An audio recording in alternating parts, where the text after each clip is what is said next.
Good morning, everybody. First of all, it's a great pleasure to be here at ITAMP. Thank you very much for the organizers to invite me to come here, and also thank you to Hossein. Here? Yeah, here in the back. Yeah, thanks for providing this wonderful atmosphere in which a lot of ideas can flourish. So my talk is going to be about very few particles. Mostly, I should apologize, about two particles. You can rarely call these low temperature phases, what is the title of this workshop. But somehow, every time we are writing a paper, I tell my group, this is going to be absolutely the last paper that we will do on only two particles, but then something new comes up that we don't understand or that we would like to understand better, or some new technique comes up, and we kind of stuck. But we are just now, I will show you in the end, I'll show you the first experiments we do with three particles. So, so we're getting there, huh? We're getting there, and I think it's really not quite quickly to go on two particles. Okay, what you see here on the picture is somehow what we do is we measure density distributions in both real space and momentum space of two particles. These two coordinates, particle 1 and particle 2, and you can see plotting this for three particles becomes already not so nice in a 2D graph. But let me first to give you some idea, so where this all comes, the ideas for what I'm going to present to come from, and I just say a few words about telescope, about actually I want to come to the Heidelberg experiment.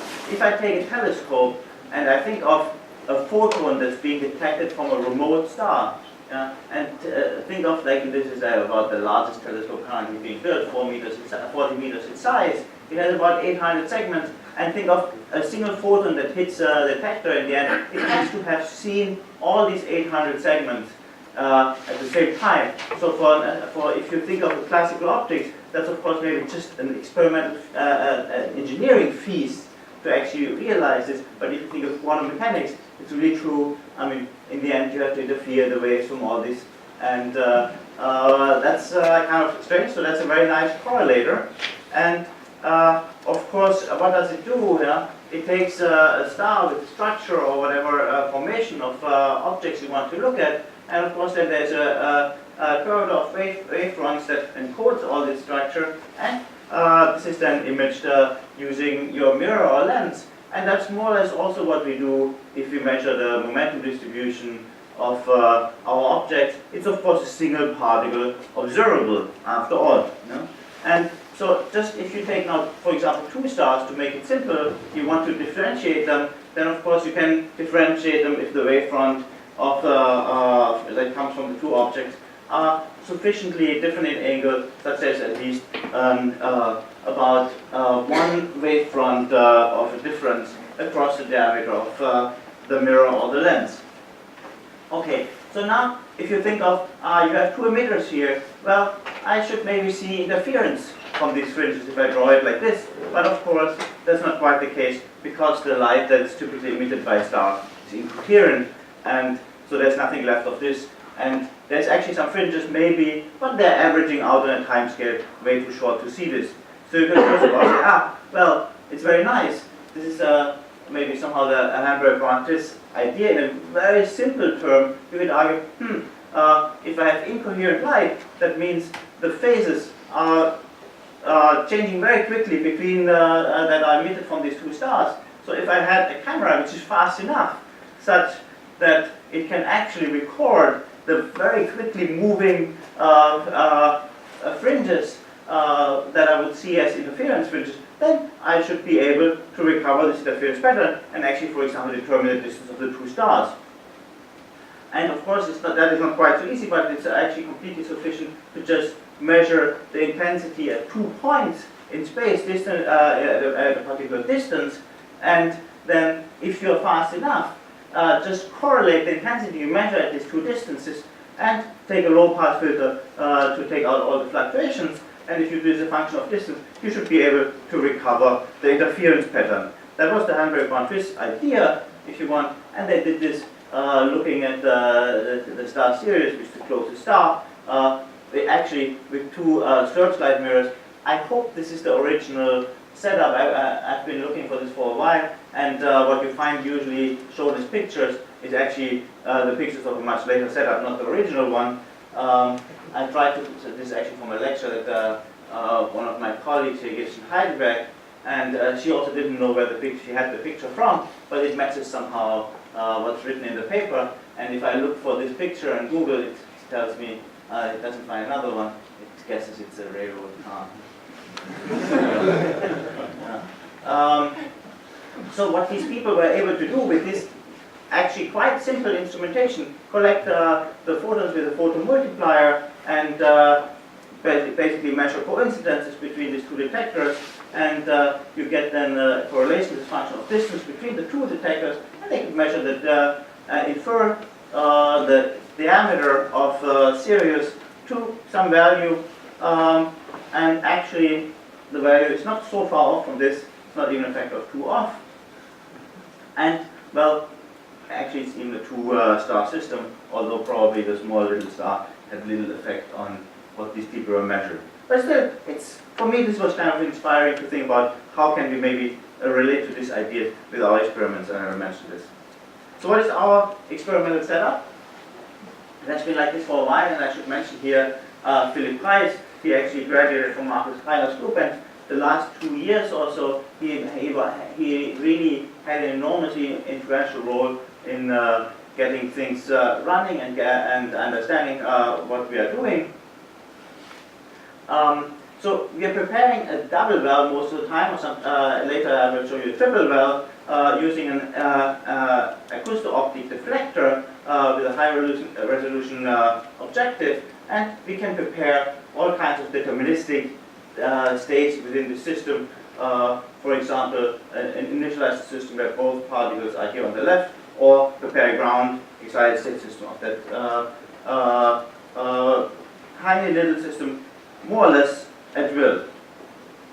Okay, what I should maybe say, so far we've always been working with this acousto-optic deflector. We've recently switched in another setup to use a spatial light modulator, and we're already seeing that in many ways we get quite some advantage on this. So whoever is interested to discuss this, we can talk about this later. There's a lot of advantage that we can see about this. So the other essential technique that we are using is imaging of free atoms. You've seen now many times mentioned this wonderful quantum glass microscopes. What we are doing in our experiments, we are actually imaging the atoms in free space without pinning them to a lattice. And for us, it's actually, if you want, a more simple technique. But for us, the challenge here is to identify the atoms from the scattered light before they've diffused too much while they're scattering the light. And that means typically we should only illuminate them for a very short time. And this can be achieved by a very large numerical aperture objective and high efficiency electron multiplying CCD camera that allows us to collect about 10% of all the photons that the atoms have scattered. Okay? And that gives us from about 200 photons that the atoms scatter, about 20 photons out of CCD camera. It looks a little bit like this on the CCD camera, and if you do some filtering, you can clearly identify, for example, there's an atom here. Yeah? And I should say this technique has somehow been pioneered in Jörg Schmiedmeyer's group, and we've taken a lot of inspiration from their paper on this. Okay, so what kind of things can we actually do with this technique? So the idea is we prepare a double well system as it's shown here, but now what we do is we, first of all, in most of our experiments, we don't directly image the atoms in situ because the distance between these wells is about 2 microns, so the resolution would not be quite sufficient. So the first thing you can think of is doing some kind of time of flight and then measure their momenta, and that's actually what's shown here, first of all for single particles. Okay? For single particles, we expand the system and we show the momentum in the direction of the double wells, and you can see some interference fringes. You can see the particles are actually just barely localized in the two wells.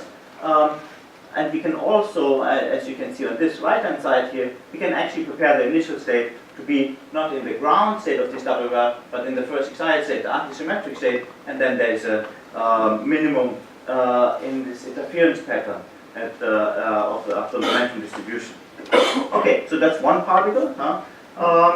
That's really the least interesting thing they can do, but you want to first understand that your system works. And then we can try to see what happens if we add a second particle. For the first part, I will show you experiments where we always prepare a spin singlet, which has spatially symmetric exchange properties. So basically, you could also do this experiment if you want. Two bosons would give exactly the two spinless bosons would give exactly the same results. And we are recording now two atoms and measuring the momentum only in 1 degree of and 1 degree of freedom here, and then we record the momentum 1 and the momentum 2 of the two particles. Okay, so from one experimental implementation, we get in this way exactly one data point in a graph that shows here momentum 1 and momentum 2 of the particles. That's this. And then after a lot of repetitions, we get a histogram of momentum distribution, which somehow looks like this. This is now for non-interacting particles after a free ballistic propagation. Okay? And now what you can see here is that there is absolutely no correlations between momenta in the first direction and the momentum in the second direction. And in principle, all the information is already encoded if I look at the single particle densities, which are basically by integrating out in this or in this direction. And so it's kind of independent particles, if you want. This is for non-interacting particles. And this is basically exactly this double slit interference pattern, if you want, from the release from the double well. Okay, no correlation with the particles. Now, the other thing that I want to show you here is we can play some tricks to actually be able to measure our density distribution also in situ, and that's something that we hope we can carry over also for very, very large systems. And in this sense, all this work is also intended as being technology development for future steps. The idea is here that that we can measure the in situ distribution of our atoms, although we don't have, even though we don't have sufficient optical resolution. So what we do is we use this technique that Basim has already mentioned to measure the momentum distribution after a t-quarter period in a harmonic trap. But if you do this 2 times, but with different harmonic confinements, then actually you can convert back to the original in situ distribution, but with a different magnification. Okay? And then suddenly what you can achieve, what you see here on the left-hand side, is that you can very clearly see if an atom was sitting on the left-hand side or on the right-hand side of this double well. Yeah? So in the original in situ distribution, you wouldn't actually even see if the two particles were sitting on a different spot. I mean, this would be just within the noise. And so now, using this magnification, you get very far out of the noise of determining position of left or right position of the atoms. Okay, so now about this imaging technique here, for what we are doing now, I wouldn't vouch for anything like any aberrations that this imaging that we are currently doing. But as we are only interested in measuring currently really only 2 modes, position left or position right, that doesn't affect us much. But for future experiments where we actually would like to measure many sites, that will be one of the crucial issues, and we clearly have some work to do characterizing and optimizing aberrations of what we call now this metal wave microscope, because it's actually using the metal wave optics for imaging. Okay, and now what is shown here is now exactly this correlation map of where you find the two particles, and you can see that you can find 4 spots both particles being left, both particles being right, or left-right, or right-left. And you can see all of these positions are actually equally likely because the two particles are uncorrelated. Okay? So again, no, for non-interacting particles, no correlations either in momentum or in real space. That's all what you expect. But now you can simply dial in a little bit of interactions between the particles. We do this with Westbrook resonance, which is very nice to do with lithium-6 atoms.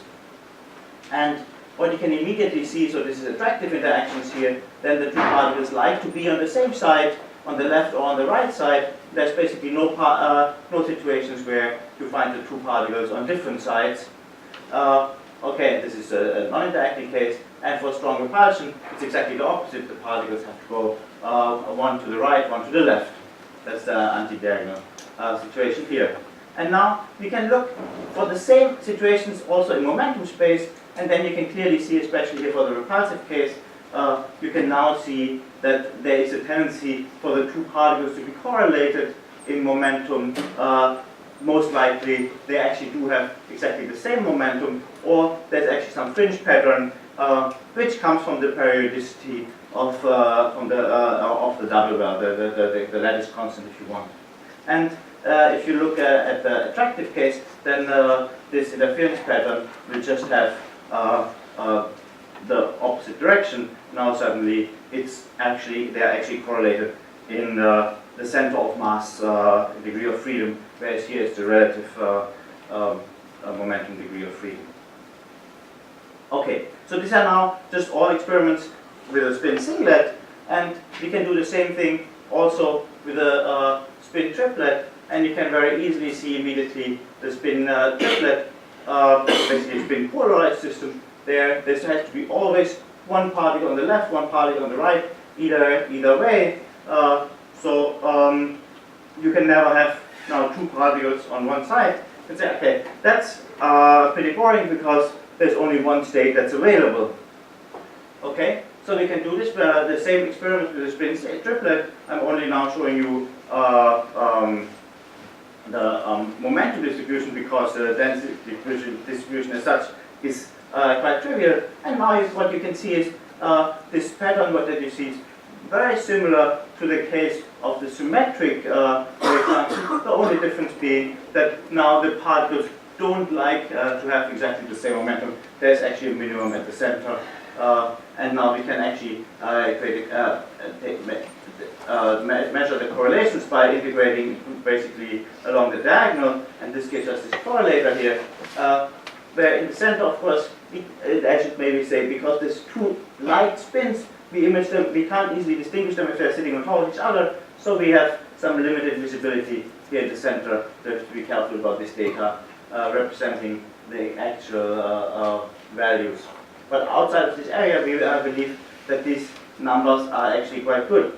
And this is actually, if you want, the Heidelberg bounding twist effect, but now with fermionic atoms. So the only difference being here now that the central fringe is actually a minimum instead of a maximum. So, and what is actually still different from this Heidelberg bounding twist effect is that we are using now a deterministic source, which gives many advantages. Heidelberg bounding twist, to measure their signals from series, they had to average the data from several nights to see some effect of correlations, because of course these photons, they come just whenever they want, and they have to measure coincidences, which are then random in nature. But here we can create the coincidences on demand, because we're always sending out two atoms at the same time from the two points in space, from the two stars if you want. And that gives this wonderful interference fringes. And now you can wonder, what is the contrast of these signals that we are seeing here? And that's very close to 1. It's about 80%. This fringe contrast. And that gave us some thoughts in different ways. If this fringe contrast is so large, so this correlations that we see here in momentum space, they're actually so deterministic, maybe we can actually ask some fundamental quantum mechanics question, and basically, does such a measurement actually constitute a valid test And we were inspired here by a paper here from the Schmidtmeyer group, which actually suggested to do exactly this kind of thing. And they're, of course, referring to previous work with photons. It's more or less an adaptation of this technique. And the idea is the following, that now we should actually construct a Bell parameter from different pairwise momentum correlations. You know? And they're basically formed of this kind of ways, whereas these pi quarters here actually refer to the fringe spacing in our interference pattern. And from these correlation coefficients, we then construct a Bell parameter. This is more or less what you also do with photon polarization measurements, just measure the polarization instead of momenta. And in this way, these are actually in total 16 different momenta that you somehow now need to correlate in this long formula here. And basically you take a set of 16 different values as they are depicted here to get this for exactly one combination. Oops, now I'm going the wrong way. For one combination of momentum 1 and momentum 2.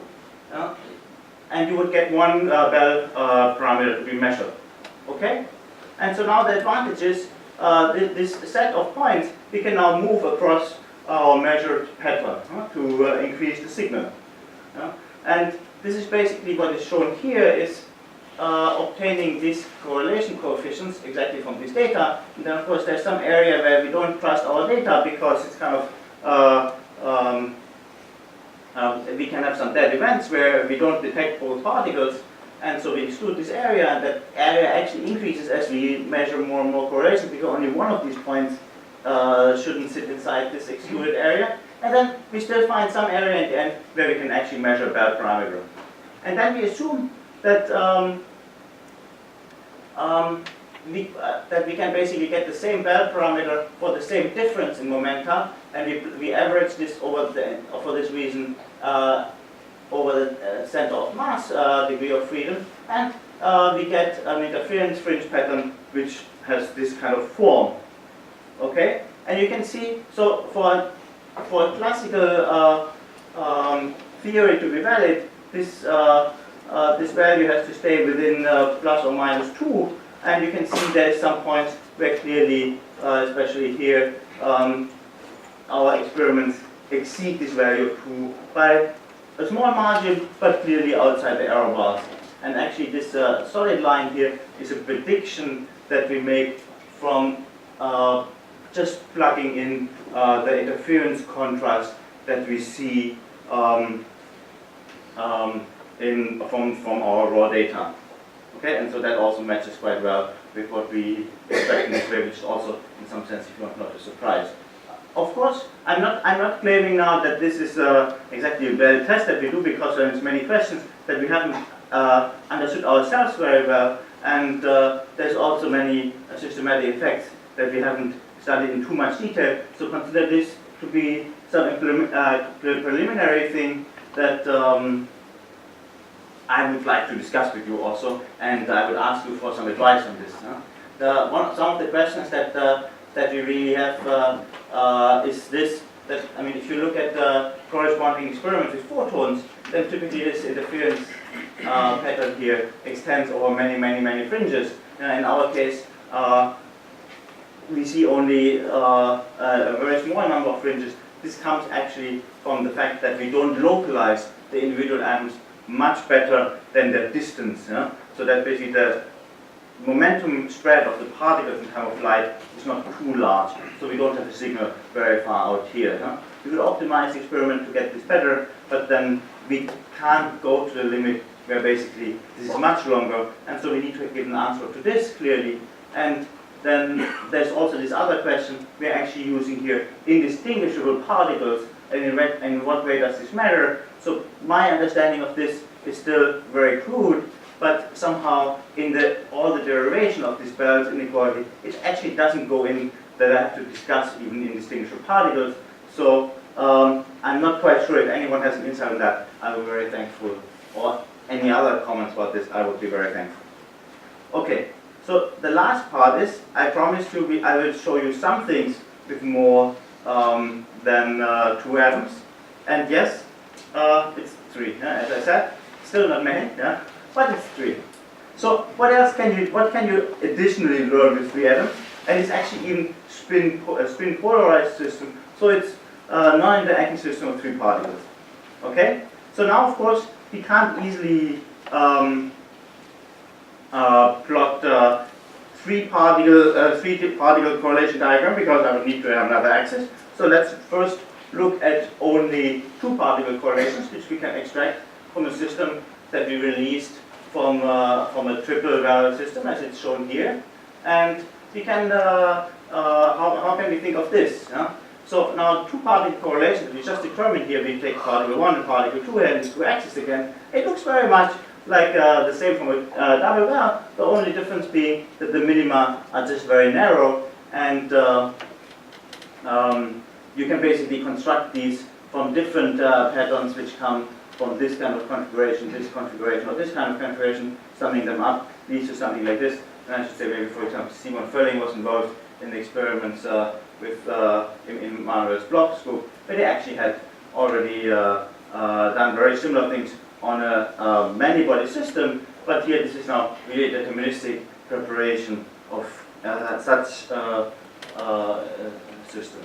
Okay, now this is now really here the first plot that shows actually 3 particle correlations. This is basically determining now the correlation between all the 3 particles, and to plot this, and we're just plotting a 3 particle correlator where we only look at the difference in momenta between the 3 particles. So there's a difference in 2 differences in momenta, d1 and d2, and then integrate out one of the momenta. In this way we can get a 2-dimensional plot. And that's what this thing looks like. Gives like a funny pattern and actually agrees very well with what we expect to see. And you see that, okay, the outside the noise gets large, but the inside gets a beautiful pattern. And now you can ask the question, what of these 3 particle correlations can we actually trace back to just 2 particle correlations? Because that would be just an uninteresting effect that nobody would actually care about. And the first thing that you can do is determine what is usually called in literature a disconnected correlator. Well, you just determine first the correlations between all possible individual atoms and ignore the 3rd particle.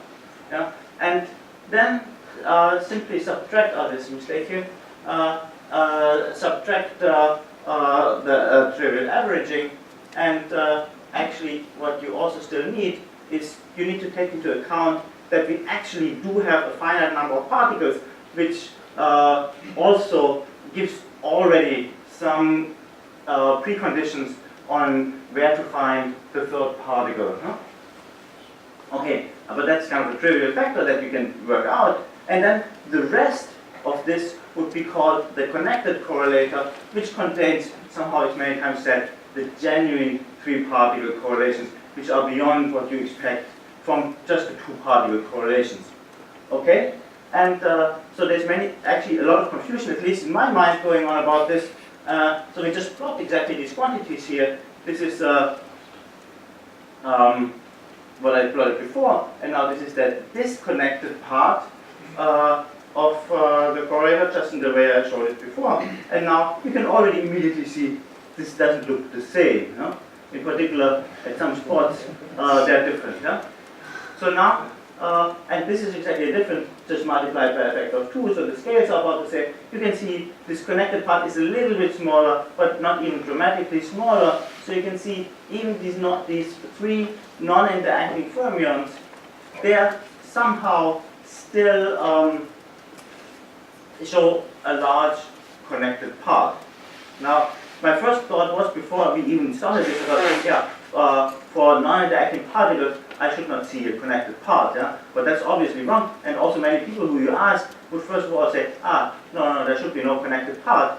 But actually, these are 3 particles and 3 identical particles, so everybody can do the calculation. And you find out what we see is exactly what you should expect. And so there's no new physics to be learned here yet, but I think it's a lot of things for us to understand conceptually.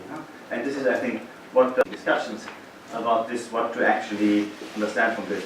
And that is already all I have to say. Just why do we want to do all of this? Actually, we would like to understand, like really now, more than just 2 or 3 particle correlations, to understand somehow many of the riddles of many-body physics that we have. We've done many experiments in this PVC-PCS crossover regime where we actually don't have, I would say, the proper observables to actually say something about what is going on. Then really, for this, really combine this knowledge that we now have, this understanding that we have about just 2 and now 3 particle physics to go into this regime. And to end, I would like to thank my wonderful team for all their great work. This was, I mentioned already, Philip, who has been instrumental in directing a lot of this part of our work. And also I should mention 2 students who graduated recently, this is Andrea Bergschneider and Vincent Klinkhammer. Both of them have by now left my group, but a lot of the work that I've been showing has actually been done by them. Okay. Thank you very much for your attention.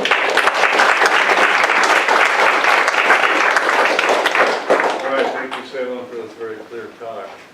We have plenty of time for questions. Yeah. So on this plot where you're talking about the Bell test and you sort of had the fringes peeking into the gray region, what exactly was the gray region? Was that the limit of the signal you get from the separable state? Or I will too fast, huh? Yes, so in principle, this is this Bell parameter. It's the same Bell parameter that you have, for example, in the CSH experiment. So the maximum that you can have for a fringe contrast of 1 would be 2 times the square root of 2. And the value that would be compatible with the local theory would be exactly this 2. Yeah? So whenever you enter this gray region here, you should be in a regime that can't be explained by, for example, hidden variable theory. So that would be it. Okay, you can argue it's little, yeah, but actually, if you look at many of these other papers that have been, it's actually quite outside the range of error bars. The only question really, I mean, this should be an important disclaimer here. I mean, we have to sort out a few things that we are not quite sure about ourselves. Yeah? This claim that this is actually a measurement of Bell's inequality and its violation. But I would be very grateful if someone has some more insight on this. Selim, is it easy to explain how why the function is asymmetric? It goes below 2 on the negative side and not on the positive side. Well, this is a little bit has to do with how we take this data here. Huh? You can see we don't have so many fringes here, yeah? And so in principle it would be nice, of course, if this were to extend for a long distance. And now in the center we can't measure, but yeah, maybe. And so there's some fringe for which the contrast is the biggest, if you want, and that somehow is accidentally the one which is on the negative side. I would say this is the reason. I don't think there is a difference between the positive and the negative side really, apart from this being the fringe where it works the best. Yeah? The distance from the center. Yeah? Not totally obvious. I think it's obvious, because I think it's obvious that it's for this fringe, but that it should be negative. Yeah? The fact just being this, there's this very large region in the middle where actually the fringe contrast would be large, but we have to exclude these data points because, if the 2 atoms sit on top of each other, it's very likely we don't get a good measurement. Okay. Marcus? I was wondering, how do you make these harmonic potentials actually? Is it optical or magnetic? The strong potentials are always optical, and the weak potential, actually for this is always optical. Now this is all, for this I didn't explain this in great detail. Yeah. It's always optical. It's harmonic enough for It's harmonic enough for this few particle experiment now. For example, what we can do is we can easily map every point in this kind of pictures to one momentum. You know? Actually, there even if there is some post-processing being done, these curves are a little bit tilted because of this, because the final position space is not completely isomorphic to the initial momentum distance. We have already made some corrections for some aberrations, but and this is even more true for the more tiny, the strong confinement potential. So what is your limited contrast? Aha. I mean, it's very good already, obviously, but what is it limited by? By this kind of operations or by the initial operation? It's a mix of the spatial resolution, which we can probably also get quite a bit higher actually in the future, and aberrations. But so far, aberrations I think on this level we can control. So it's mostly this in the end, I think. I mean, yes, it's mostly this. What is your spatial resolution? The spatial resolution currently is this here, maybe 3 micrometers. Okay. Yeah. It's this number. Now, if you want to distinguish two atoms, you have to maybe go a little bit, especially with a good fidelity.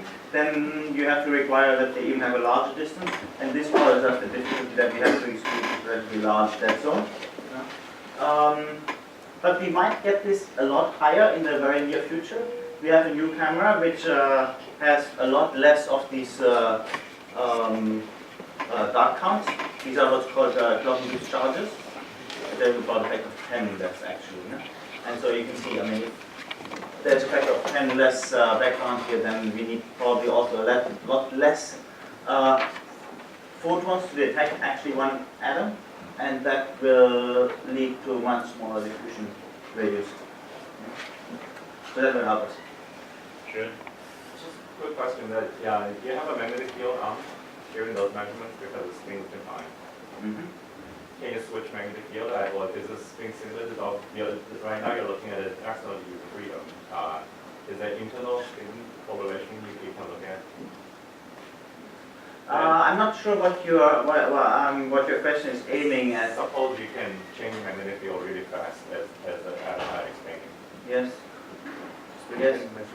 And then you want to have some kind of spin changing measurement. Different eigenbases to measure the spin. To measure the Instead spin. of the initial spin state. Right now, yeah. you don't assume it in the spin regime, right? You only measure. Absolutely, absolutely. The spin is always absolutely fixed. And now for this kind of experiment, we would have to go to very close to zero magnetic field during the expansion. And experimentally, we can't do this currently. So what is your why are you interested in this, or what do you want to learn from this? If you want to do a Bell test, I think that it would be interesting to The look spin at degree of freedom. Yeah. The spin degree of freedom. Yes, absolutely. This we can't easily do. We can prepare a particular spin configuration, spin singlet, but we can't or spin triplet, yeah? Or yeah. Okay. Yeah, right here. And moving forward with some of these B-body correlation measurements, is there any extra information you can get by not doing time of flight between all of the traps, but only some of them? You want to have Like some spatial correlation as well, I guess, mixed in. you want to have it mixed, so release some atoms from the trap, and some atoms should be remain trapped, and you want to measure. Still these case-based correlations, but if you have maybe 4 traps and you release 2 of them. You want to have, for example, even every second one. Yeah, something like that. That could be, I mean, that absolutely is what, when for 2, there's not much you can do. Yeah, sure. Yeah. But, so these kind of games we can't play yet, but I think that would be something that will absolutely very interesting, because you can measure also longer range correlations. If you want to measure, for example, switch off every 3rd trap and measure their momenta, these kind of things, they should indeed become possible in the near future. That would be very interesting. Very, very good question. Can you put back the slide for the fringes? The slide with all the fringes that we have. I think it's probably related to a question that Andy, that Randy asked. You wanted to Oh, no, three you particles? went too far. No, no, yeah, here. So when I look at this data, I mean, we have this block section here, right? There's pretty good symmetry away from this guy, but the blue bands in between, one is very broad on one side, and the other one is very narrow on the other side. Maybe this is a. No, this- for the last one. So Here. why would that be? Wouldn't that shift that asymmetry, right? The asymmetry that Randy was referring to before. Because Yeah, I can see this comes from how we choose this pattern. Huh? yeah. We can- So you have to shift this. I think what he was saying has, yeah. You would say you would see it, but I think there's a point to that. There's some kind of shift in the data. Okay, this is something I really, that's absolutely something that makes sense. All right, well, I think we have to move on, so let's thank Selim again.